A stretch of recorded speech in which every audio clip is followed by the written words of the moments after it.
London, BBC, саламатсыздарбы? Элер алчыны спорт жаңылыктар менен таныштырып, Гүлнара Касманбетова.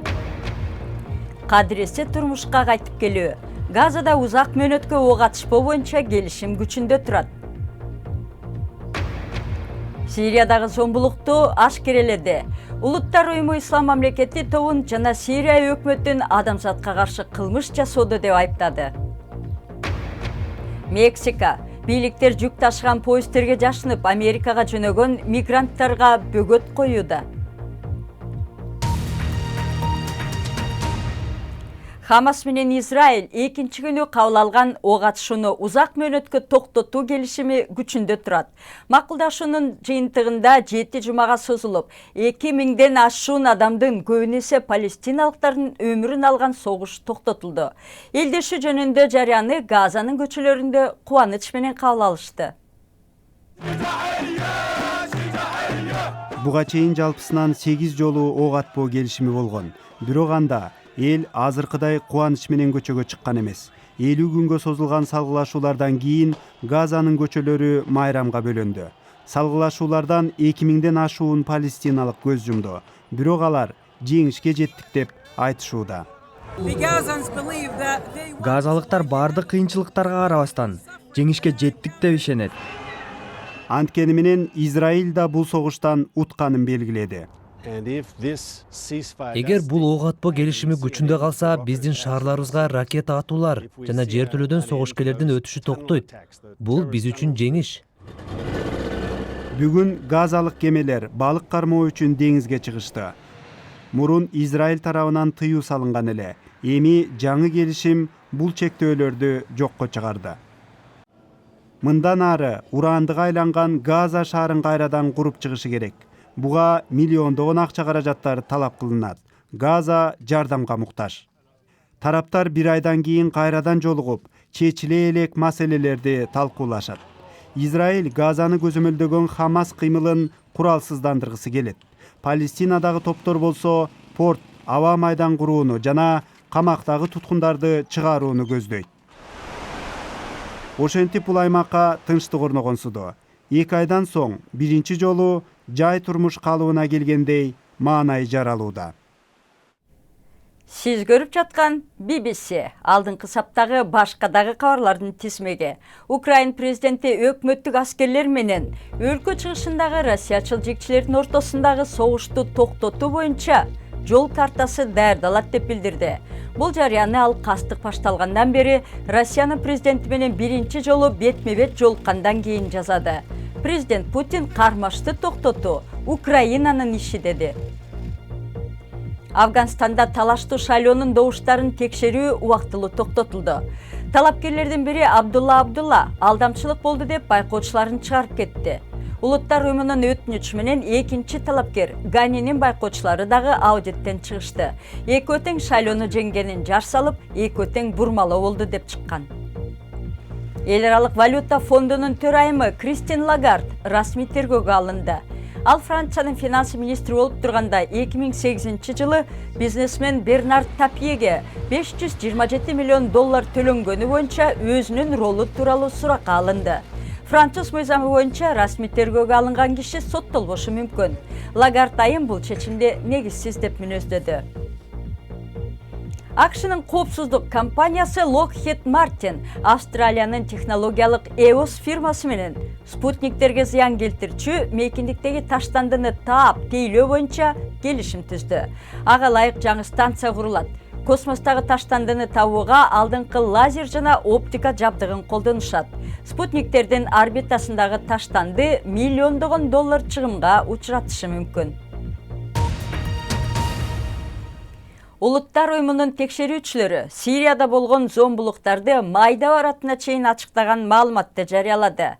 Анда исламчы экстремисттер элди массалык түрдө жазалап, чоң кишилерди жана балдарды карап турууга мажбурлаганы айтылат. Докладта өкмөттүк күчтөр дагы уулуу газ, кээде хлорин менен толтурулган бомба таштаганы, атуулдарды кыйнап ченемсиз азапка салганы айтылган. 3 жылга созулган кармаштан улам Сириянын көп шаар айылдары уранды алдында. Орто эсепинен жаңжалдан 190 000 адам мерт болду, бирок салгылашуу токтой элек. Эми Улуттар уюму Сирияда бүт тараптар адамзатка каршы кылмыштар үчүн эл аралык сот жообуна тартылышы керек деди. Уюмдун айтымында өкмөт күчтөрү быйыл 8 жолу тик учактан уулуу газ коштолгон бомбаларды таштаган. Аларда Ислам мамлекети тобу жаш өспүрүмдөрдүн машыгуу лагерине кыйнап жөнөтүп, эл алдында адамдарды өлтүрүүдө. Биздин иштерибиз адилеттүүлүктү издөөгө багытталган. Эң маанилүүсү адамзатка каршы кылмыштарды далилдеп, жазып калуу. Бул мезгилге чейин 3000ге жакын күбө менен баарлаштык. Баяндама Ислам мамлекети тобунун зордук зомбулугуна өзгөчө токтолгон. Ал тапта бул топ күчтөнүп, Сирия жана Ирактын айрым аймактарын көзөмөлгө алууда. Мексика өкмөтү борбордук Америкадан жүк ташыган поездердин үстүнө жашырынып, Кошмо Штаттарына бет алган мигранттарга бөгөт коюу боюнча жаңы чараларын жарыялады. Адам укуктарын коргогон топтор элди жумуш менен камсыздоонун ордуна бул кадам мигранттарды куугунтуктоо боюнча кеңири саясаттын эле бир бөлүгү дешүүдө. Көп жылдан бери борбордук Американын мигранттары Америка Кошмо Штаттарына Ажыдар аттуу жүк поездинин үстүнө отуруп алып сапар алып келишкен. Жолдон мигранттар Мексиканын ысыгына жана нөшөрлөгөн жамгырына да кабылышат.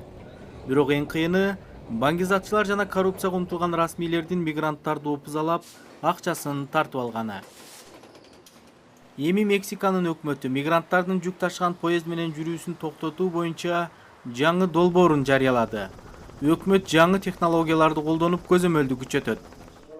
Расмийлер бул кадамга мигранттарды коргоо үчүн барганын белгилешүүдө. Биз мигранттардын өз өмүрүн коркунучка кептегенин токтотушубуз керек. Бул поезддер жүк ташууга багытталган. Алар жүргүнчүлөргө жарабайт. Андан тышкары мигранттарды коргош үчүн жаңы стратегия аркылуу криминалдык чөйрөлөр менен да күрөшөбүз. Бирок мигранттарды коргогон уюмдар буга шектенүү менен карашат. Алар Мексика өкмөтү Америка Кошмо Штаттарынын басымынан улам бул чараларды көрүп жатканын айтып, мигранттарды камоо өлкөдөгү жумушсуздук маселесин чечпейт дешет. Борбордук Америкада жакырчылык жана зомбулук кенен жайылган. Демек өкмөттүн бул кадамына жана жолдогу коркунучтарга карабастан АКШга сапар алган мигранттардын агымы токтобой турганы анык. Спорт. Манчестер Юнайтедтин тренери Луи Ван Гал Англия лигасынын төмөнкү тобуна кирген Милтон Кинс Донстон 4-0 эсебине утулганына таң калган жокмун дейт. Арсеналдан убактылуу келген Беника Фобе жана Уилл Грик 2ден гол киргизишти.